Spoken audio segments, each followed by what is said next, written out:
meeting. And Wilson, who is really ahead of the game in this whole event, says, I proposed that the ringleader should be arrested at once on a charge of treason, and the island put under martial law till the arrests were effected. Then the ministers come back and they say to Wilson, well, wait a minute, we have to be very careful. Attorney General Peterson objected on the grounds that we must at all hazards avoid a conflict with the United States troops. And Wilson says, no, in essence, let's call their bluff. I doubt that Minister Stevens has the authority to declare war against a friendly nation. And furthermore, we are in a position to resist all the troops that can land. We can oppose them now with over 500 men, 2 Gatling guns, and a battery of artillery. Fearing American reprisals, the cabinet refuses to give Marshal Wilson permission to act.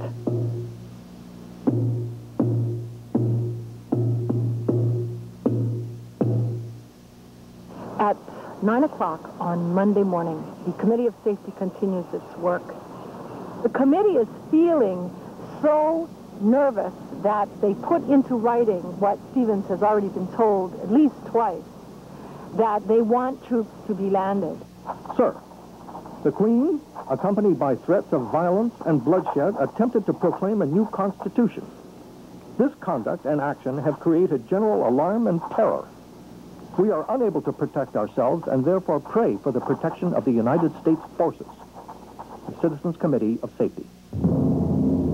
In view of the existing critical circumstances in Honolulu, I request you to land Marines and sailors from the ship under your command to secure the safety of American life and property. Ship's log.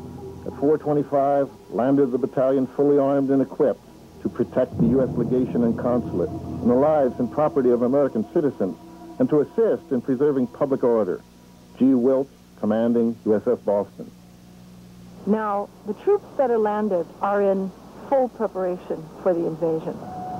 We landed at Brewer's Wharf and marched up to the corner of Fort and Merchant Streets, and there left a Marine company to protect the American legation and consulate.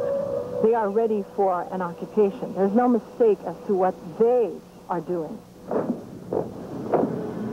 There are 3 companies of Blue Jackets with Springfield rifles, 1 company of Blue Jackets with Gatling guns and artillery, and a company of Marines in full arms, having a total strength of 152 men and 11 officers.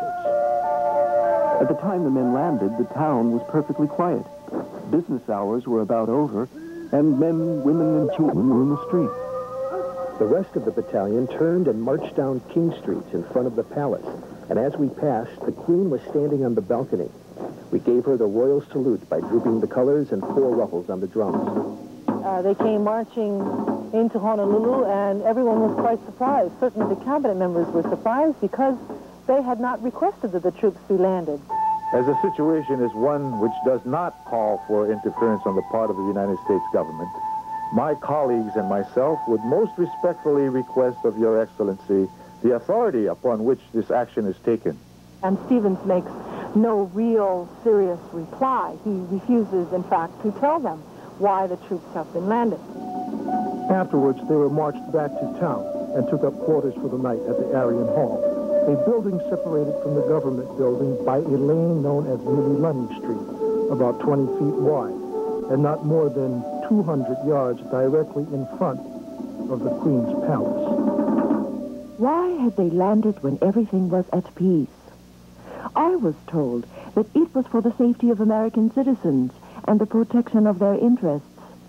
Then why had they not gone to the residences, instead of drawing in line in front of the palace gates with guns pointed at us?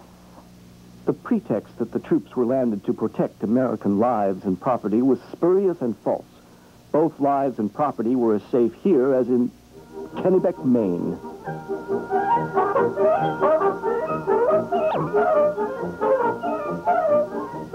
When the troops found quarters, the populace dispersed, the most of them going to the band concert at the hotel, which was fully attended as it was a beautiful moonlight evening. The city was patrolled as usual by the regular police force. I had a strong guard at the station house. At 11:30 p.m., a special officer reported to me that the conspirators were now recruiting at Clem's lodging house on Port Street. I again proposed to Mr. Peterson to proclaim martial law in the morning and get out warrants for the arrest of the conspirators. The Queen herself did not want any arrests to take place, especially after the American troops had been landed. She didn't want to give the Americans any kind of an excuse to use those troops to take over the government.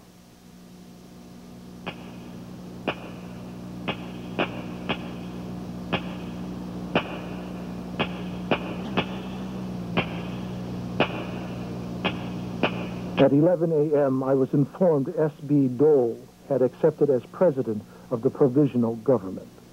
Instructions were given to the police to arrest all persons on the street found with arms and ammunition.